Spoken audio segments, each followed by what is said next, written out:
السلام عليكم ورحمة الله وبركاته نحمده ونصلي على رسوله الكريم أما بعد فأعوذ بالله من الشيطان الرجيم بسم الله الرحمن الرحیم سورہ معارج کا آغاز ہوتا ہے جو کہ مکی سورہ ہے۔ آیات اس کی 44 ہیں اور 2 رکوع ہیں اس کے۔ آغاز کرتے ہیں سورہ معارج کا۔ اللہ تعالیٰ ارشاد فرماتے ہیں سأل سائل بعذاب واقع۔ یہاں پہ واقع جو لفظ استعمال کیا گیا ہے یہ اس عذاب کے دن کا یعنی کہ اس سخت سخت دن کا ذکر کیا گیا ہے جو قیامت کا دن ہے۔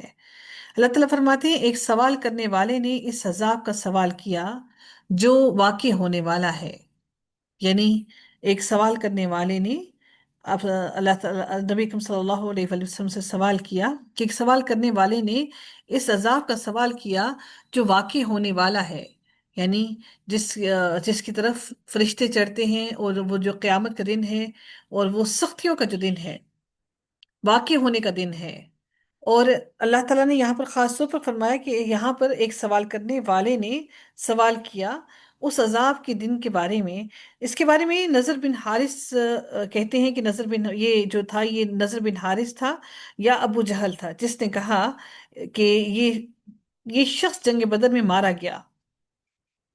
بعض کہتے ہیں کہ اس سے مراد رسول اللہ صلی اللہ علیہ وآلہ وسلم ہیں جنہوں نے اپنی قوم کے لیے بد دعا کی تھی اور اس کے نتیجے میں اہل مکہ پر قحط سالی مسلط کی گئی تھی، یعنی ایک سوال کرنے والے نے اس عذاب کا سوال کیا جو واقع ہونے والا تھا۔ اب اللہ تعالیٰ اگلی آیت میں اس کو مزید الیبوریٹ کر رہی ہیں، وہ کیا تھا؟ للکافرین لیس لہ دافع، کافروں پر جسے کوئی ہٹانے والا نہیں، یعنی وہ جو عذاب آئے گا اس کو کافروں پر سے کوئی ہٹانے والا نہیں۔ من اللہ ذی المعارج، اس اللہ کی طرف سے جو سیڑھیوں والا ہے۔ اب سیڑھیوں سے مراد کیا ہے؟ اس سیڑھیوں سے مراد بلندیاں ہیں، درجات ہیں اور اونچائی ہے، معارج جس پر فرشتے چڑھتے ہیں، بلندیوں پر چڑھتے ہیں، آسمان کی طرف چڑھتے ہیں۔ من اللہ ذی المعارج، یہ جو دن ہے، یہ عذاب کا جو دن ہے، یہ قیامت کا جو دن ہے، یہ جو وہ گھڑی ہے، اللہ تعالیٰ نے فرمایا کہ یہ اس اللہ کی طرف سے ہے جو سیڑھیوں والا ہے، یعنی اس بلندیوں کا مالک اللہ تعالیٰ ہے۔ پھر اللہ تعالیٰ فرماتے ہیں اگلی آیت کے اندر تعرج الملائکۃ والروح الیہ یوم یوم کان مقدارہ 50,000 سنہ۔ اب اس کے اندر خاص طور پر ذکر کیا گیا کہ جس کی طرف فرشتے اور روح چڑھتے ہیں، روح سے مراد حضرت جبریل علیہ السلام ہے، ان کی عظمت و شان کو مد نظر رکھتے ہوئے ایک خصوصی ذکر کیا گیا، ورنہ اس میں تمام فرشتے بھی شامل ہو سکتے تھے، لیکن یہاں پر خاص طور پر تعرج الملائکۃ والروح، پہلے فرشتوں کا ذکر کیا اور ساتھ میں والروح یعنی کہ حضرت جبریل علیہ السلام کا خاص طور پر ذکر کیا۔ یا اس سے مراد روح بھی ہو سکتی ہے جو انسانی جسم کی روحیں ہیں جو مرنے کے بعد آسمانوں میں اوپر چڑھتی ہیں، اس سے دونوں مراد لیے جا سکتے ہیں، جس کی طرف اس سیڑھیوں والے رب کی وہ جو سیڑھیوں والا رب ہے اور یعنی بلندیوں والا رب ہے، یہ دن قیامت کے دن اس کی طرف سے ہے، اس کو بہتر علم ہے اس کا، اور جس کی طرف فرشتے اور روح چڑھتے ہیں، یعنی اس سے مراد حضرت جبرائیل علیہ السلام بھی ہو سکتے ہیں اور انسانوں کی روحیں بھی ہو سکتی ہیں۔ اور اس رب کی بات کی جا رہی ہے کہ ایک دن میں جس کی مقدار 50,000 سال کی ہے۔ اس میں یوم کی تعین میں بہت اختلاف ہے، بہت سے لوگ اس کے بارے میں اختلاف کرتے ہیں۔ یہاں امام ابن کثیر نے 4 اقوال نقل کیے ہیں۔ پہلا قول یہ ہے کہ اس سے وہ مسافت مراد ہے جو عرش عظیم سے اسفل سافلین یعنی کہ زمین کے 7ویں طبقے تک ہے، یعنی وہ مسافت کا ذکر ہے۔ ایک قول اس کا یہ ہے، یہ مسافت 50,000 سال میں طے ہونے والی ہے، یعنی کہ یہ جو ایک جو انسان کی زمین سے لے کر آسمان کی بلندی تک، اور وہ جو مسافت ہے وہ 50,000 سال کی مسافت کے برابر ہے۔ ایک قول اس کا یہ ہے۔ دوسرا قول اس کا یہ ہے کہ یہ دنیا کی کل مدت ہے، کہ دنیا جو ہے اس کی پوری کل دنیا کی مدت یہ ہے۔ کب؟ جب سے اللہ تعالیٰ نے اس دنیا کو، زمین کو پیدا کیا، اور اس وقت سے لے کر قیامت کے دن تک، یہ ٹوٹل مدت جو دنیا کی قائم ہے وہ اتنی ہوگی۔ اس میں کتنی مدت گزر گئی اور کتنی باقی ہے، اسے اللہ تعالیٰ بہتر جانتا ہے۔ مقدارہ خمسین الف سنہ، دو قول ہو گئے اس کے بارے میں۔ اس کے بارے میں تیسرا قول یہ ہے کہ یہ دنیا اور آخرت کے درمیان کا فاصلہ ہے، یعنی کہ یہ جو ٹائم پیریڈ ہے، خمسینہ 50,000 سال، یہ دنیا اور آخرت کے درمیان کا فاصلہ ہے۔ چوتھا قول اس کا یہ ہے کہ یہ قیامت کے دن کی مقدار ہے، کہ قیامت کا دن اتنا لمبا ہوگا، یعنی کافروں پر یہ یوم حساب قیامت کے دن 50,000 سال کی طرح بھاری ہوگا، لیکن مومن کے لیے دنیا میں ایک فرض نماز پڑھنے کے برابر ہی ہوگا، یعنی جتنی دیر میں ایک فرض نماز پڑھتا ہے مومن کے لیے یہ دن اتنا ہوگا۔ امام ابن کثیر نے اسی قول کو ترجیح دی ہے کیونکہ احادیث سے بھی اس کی تائید ہوتی ہے۔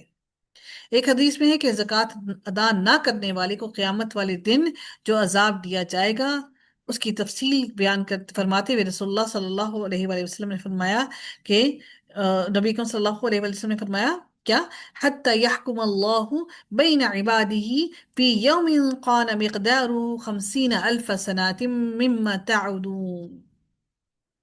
تعدون، یہاں تک کہ اللہ اپنے بندوں کے درمیان فیصلہ فرمائے گا ایسے دن میں جس کی مدت تمہاری گنتی کے مطابق 50,000 سال ہوگی، یعنی قیامت کا جو دن ہوگا اس کی مدت 50,000 سال کے برابر ہوگی۔ اور وہ جو دن ہے اس کا تعلق عذاب سے کیوں خاص طور پر کیا گیا؟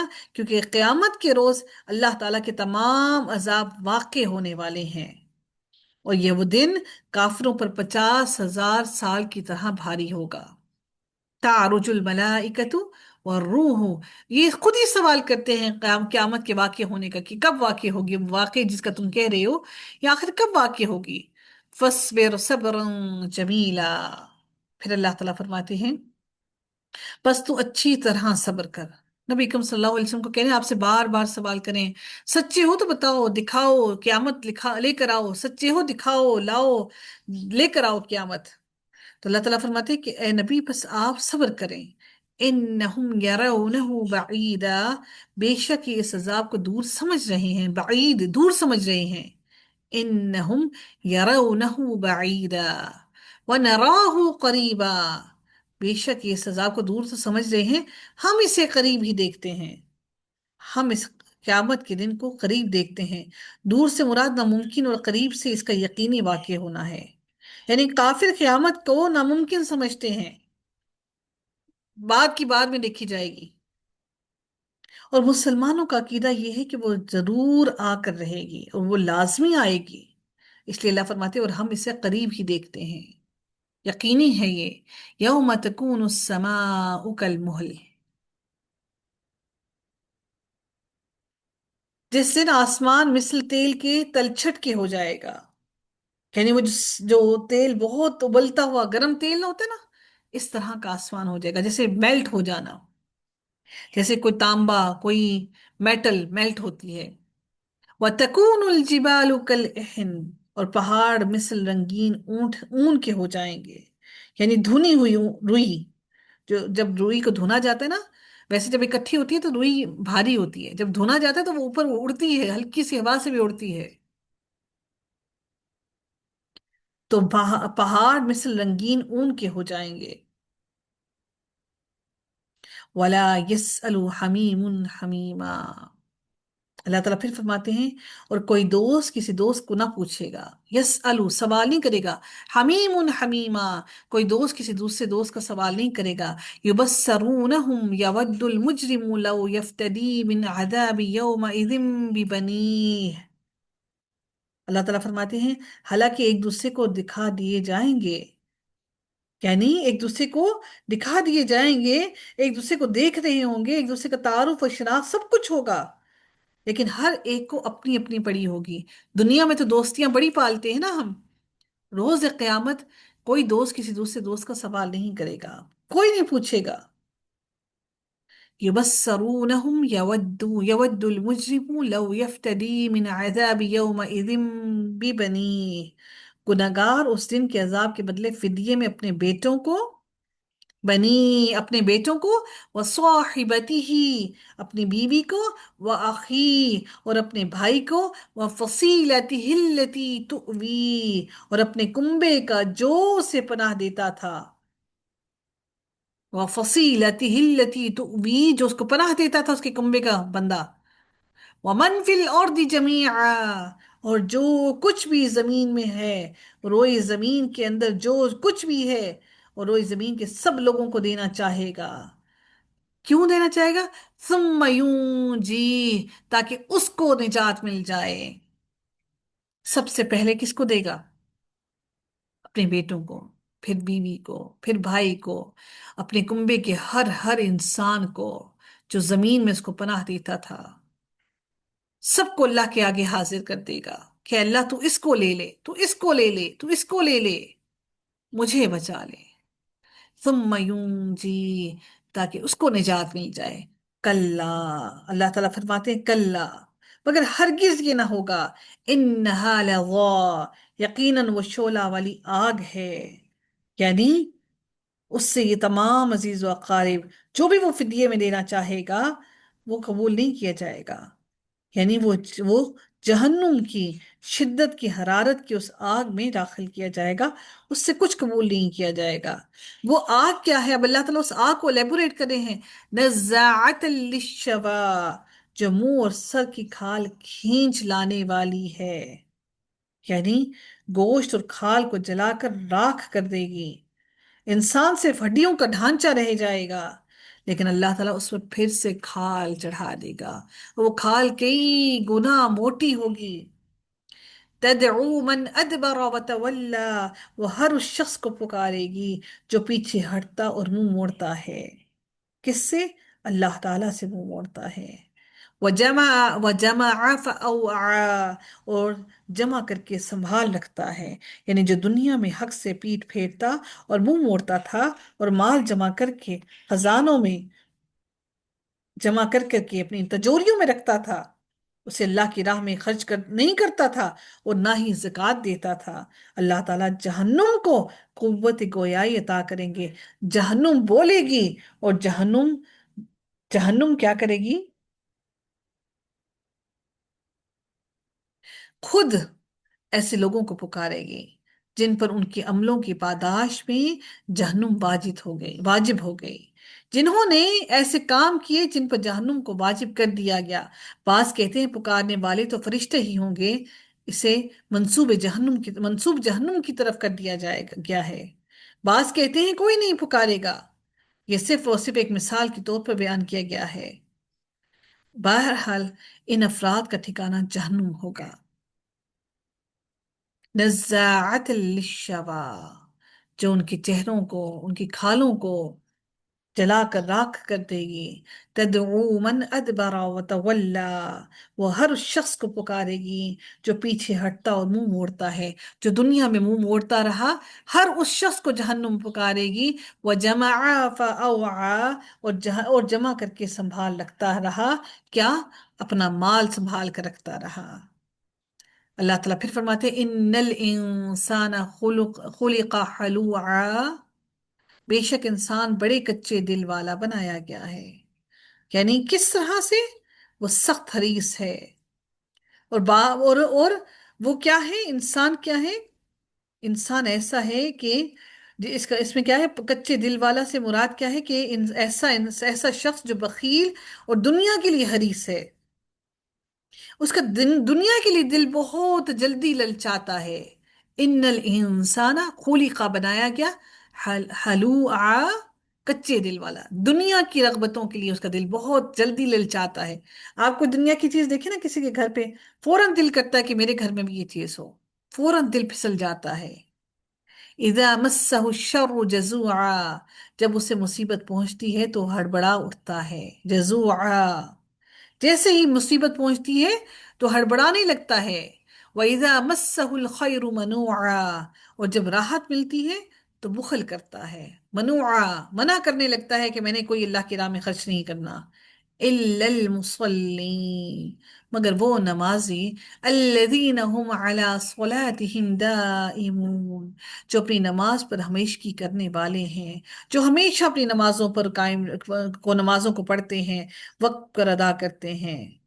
یہاں پر مراد ہے مومن، مومن کامل ہے اور اہل توحید بھی ہے، اس کے اندر کوئی اخلاقی کمزوریاں نہیں ہوتی، اس کے بلکہ اس کے برعکس وہ صفات اس کے اندر وہ موجود ہوتی ہیں کہ وہ ہمیشہ نماز پڑھنے والا، نماز میں کوتاہی نہیں کرتا، نماز کی پابندی کرتا ہے، کوئی بھی دنیا کی مشغولیت، کوئی بھی دنیا کا کام کاج اس کو نماز سے نہیں روکتا، اور دنیا کا چاہے کتنا ہی فائدہ کیوں نہ ہو، وہ اپنی نماز سے غافل نہیں ہوتا۔ اللہ تعالیٰ نے اس کی ایک مثال یہ بیان کی، الا المصلین، یہ نمازی ہیں، اور پھر اس کے بعد وہ اپنی نمازوں کی ہمیشہ حفاظت کرتے ہیں۔ اس کے بعد پچھلے تو وہ تھے جن کو مال ملتا تھا، آسانی ملتی تھی، تو وہ بخیل ہو جاتے تھے، یہ وہ ہیں والذین فی اموالہم حق معلوم، اور جب ان لوگوں کو مال ملتا ہے، اور جن کے مالوں میں مقررہ حصہ ہے، ان کو معلوم ہوتا ہے کہ یہ حصہ کس کا ہے، للسائل والمحروم، مانگنے والوں کا بھی اور سوال سے بچنے والوں کا بھی، یعنی محروم وہ شخص بھی داخل ہے جو رزق سے بھی محروم ہے، وہ بھی جو کسی آفت اور اللہ تعالیٰ کی کسی آزمائش کی وجہ سے وہ مال و دولت سے محروم ہو گیا، اور وہ بھی جو ضرورت مند ہونے کے باوجود وہ صدقات سے محروم رہ گیا، اس کو لوگوں نے صدقہ نہیں دیا اور اس سے سوال بھی نہیں کیا لوگوں سے۔ تو یہ وہ لوگ ہیں اپنی نمازوں کی بھی حفاظت کرتے ہیں، اور پھر اللہ کے دیے ہوئے مال میں سے وہ سمجھتے ہیں کہ یہ مال اللہ نے دیا ہے، اور ہمارے اس مال کے اندر ان لوگوں کا حصہ ہے، کہ ان کا وہ للسائل والمحروم، سوال کرنے والوں کا اور جو لوگ محروم رہ گئے ان کا بھی، والذین یصدقون بیوم الدین، اور جو انصاف کے دن پر یقین رکھتے ہیں، یعنی قیامت کے دن پر یقین کامل ہے، اس لیے ہر ہر نیکی کرتے ہیں، اپنے آپ کو ان برائیوں سے بچاتے ہیں۔ اللہ تعالیٰ پھر مزید ارشاد فرماتے ہیں اگلی آیت کے اندر، والذین هم من عذاب ربهم مشفقون، اور جو اپنے رب کے عذاب سے ڈرتے رہتے ہیں، یعنی اطاعت کرتے ہیں اور نیک اعمال کرتے رہتے ہیں، اللہ تعالیٰ کی عظمت اور اللہ تعالیٰ کی عظمت کو بیان کرتے ہیں اور اللہ کی گرفت سے ڈرتے رہتے ہیں، اور اس یقین کے ساتھ یہ یقین رکھتے ہیں کہ اللہ کی رحمت ان کو سمیٹ لے گی، اللہ تعالیٰ کی رحمت کی وجہ سے وہ نیک اعمال بھی کرتے ہیں اور برائیوں سے بچتے بھی ہیں، تقوی بھی اختیار کرتے ہیں۔ والذین هم من عذاب ربهم مشفقون، اور جو اپنے رب کے عذاب سے ڈرتے رہتے ہیں۔ ان عذاب ربهم غیر مأمون، بے شک ان کے رب کا عذاب بے خوف ہونے کی چیز نہیں ہے۔ اللہ تعالیٰ کیا فرماتے ہیں کہ یہ میرا عذاب ایسا نہیں کہ تم اس سے بے خوف ہو کر بیٹھ جاؤ، غیر مأمون، بے خوف ہونے والا نہیں ہے۔ والذین هم لفروجهم حافظون، یہ اب خاص طور پر ذکر کیا گیا، اور جو لوگ اپنی شرمگاہوں کی حرام سے حفاظت کرتے ہیں، یعنی جن چیزوں کو اللہ تعالیٰ نے حرام قرار دے دیا ان سے حفاظت کرتے ہیں، یعنی انسان کی جنسی تسکین کے لیے اللہ نے دو جائز ذرائع رکھے ہیں، ایک بیوی اور دوسری اس کی لونڈی، ان دونوں کے علاوہ ہر ہر حرام کام سے اپنی جنسی خواہش کو پورا کرنے سے رکتے ہیں۔ اب اللہ تعالیٰ نے ان لوگوں کے لیے کیا فرمایا، إِلَّا عَلَىٰ أَزْوَاجِهِمْ أَوْ مَا مَلَكَتْ أَيْمَانُهُمْ فَإِنَّهُمْ غَيْرُ مَلُومِينَ، ہاں ان کی بیویوں اور لونڈیوں کے بارے میں جن کے وہ مالک ہیں انہیں کوئی ملامت نہیں، یعنی ان کے پاس وہ جاتے ہیں، اگر اپنی بیویوں اور لونڈیوں کے پاس جاتے ہیں اپنی خواہش نفس کو پورا کرنے کے لیے، تو پھر ان پر کوئی ملامت نہیں۔ ان دونوں کے علاوہ اگر وہ کسی طرح سے بھی اپنی خواہش نفس کو پورا کرتے ہیں تو یقیناً وہ ملامت زدہ ہیں، وہ گناہگار ہیں۔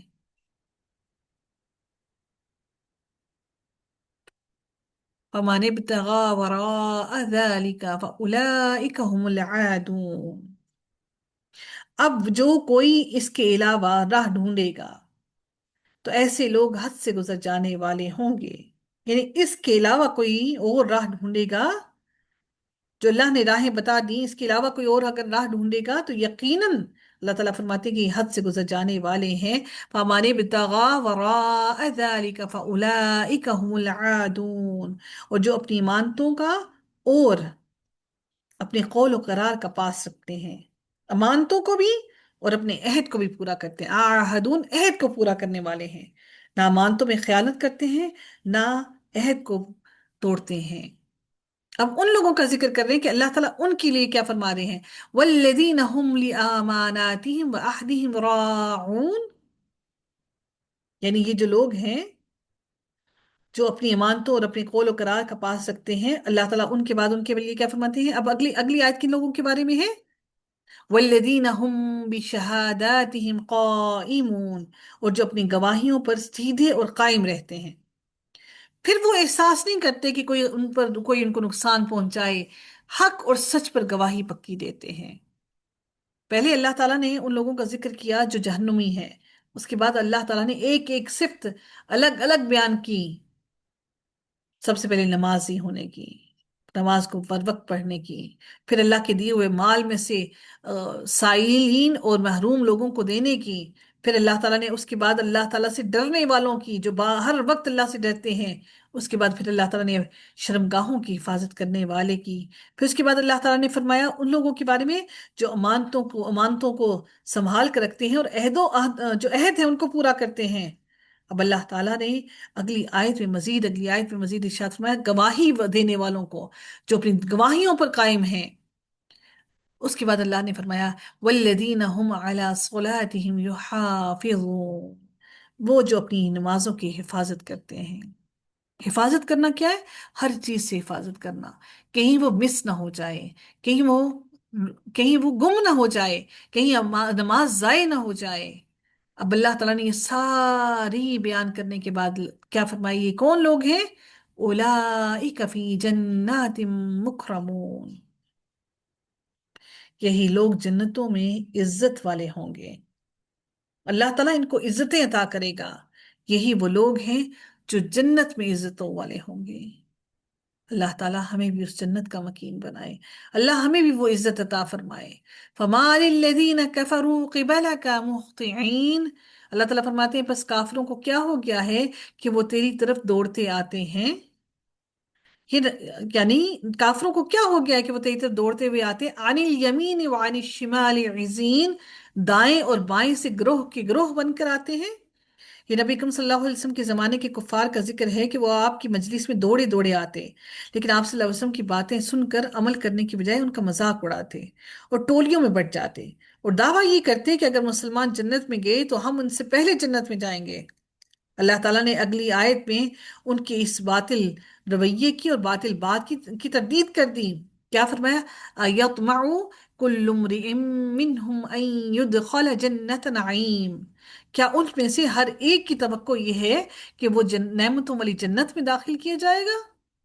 کلا ان خلقناہم مما یعلمون، کلا ہرگز نہیں، ہرگز ہرگز نہیں، یعنی یہ ممکن ہی نہیں ہو سکتا مومن اور کافر دونوں جنت میں جائیں، ایسا ممکن نہیں ہو سکتا۔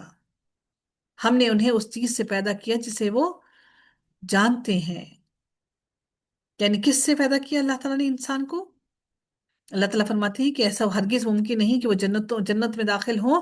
اللہ تعالیٰ فرماتے ہیں اِنَّا خَلَقْنَاهُم مِّمَّا يَعْلَمُونَ، ہم نے انہیں اس چیز سے پیدا کیا جسے وہ جانتے ہیں، یعنی ما مہین، یعنی حقیر قطرے سے، وہ جو قطرہ ٹپکایا جاتا ہے اس حقیر قطرے سے انسان کو پیدا کیا۔ جب یہ بات ہے تو کیا تکبر اس انسان کو زیب دیتا ہے؟ وہ اس گندگی کے قطرے سے میں نے اس انسان کو پیدا کیا، اور یہ تکبر کیا ہے کہ تکبر یہ ہے کہ اللہ اور اس کے رسول کو جھٹلاتے ہیں۔ انسان کو اپنی تخلیق کا علم ہونا چاہیے، وہ کتنی گندی چیز سے، کس گندگی سے پیدا کیا گیا ہے۔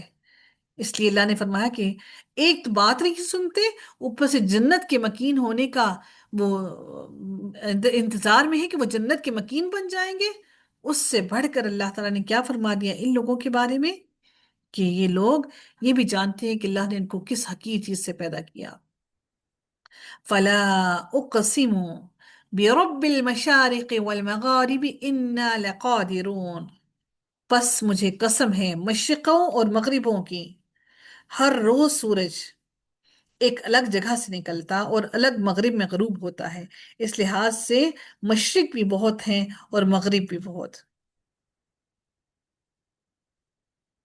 یعنی اللہ تعالیٰ نے فرمایا کہ پس مجھے قسم ہے مشرقوں اور مغربوں کے رب کی، سمت وہی ہے، یعنی مشرق بھی وہی، مغرب بھی وہی، لیکن چونکہ ہم جانتے ہیں کہ ملکی ویز میں بہت سارے اجرام فلکی ہیں، اس لیے اللہ تعالیٰ نے فرمایا فلا اقسم برب المشارق والمغارب انا لقادرون، بس مجھے قسم ہے مشرقوں اور مغربوں کی کہ ہم یقیناً قادر ہیں،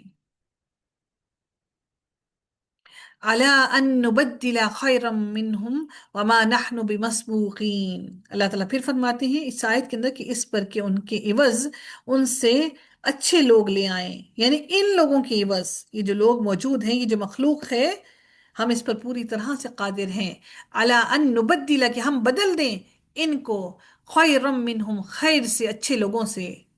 پھر اللہ تعالیٰ فرماتے ہیں ہم لے آئے ان کی جگہ کسی دوسرے لوگوں کو، بدل دیں، وما نحن بمسبوقین، اور ہم عاجز نہیں ہیں۔ جس طرح ہم قیامت کے دن کو، قیامت کی گھڑی کو لانے پر قادر ہیں، ہم دوبارہ زندہ کرنے پر بھی قادر ہیں، اسی طرح ہم ان لوگوں کو، اس مخلوق کو بدل کر نئی مخلوق لانے پر بھی قادر ہیں۔ فَذَرْهُمْ يَخُوضُوا وَيَلْعَبُوا حَتَّى يُلَاقُوا يَوْمَهُمُ الَّذِي يُوعَدُونَ۔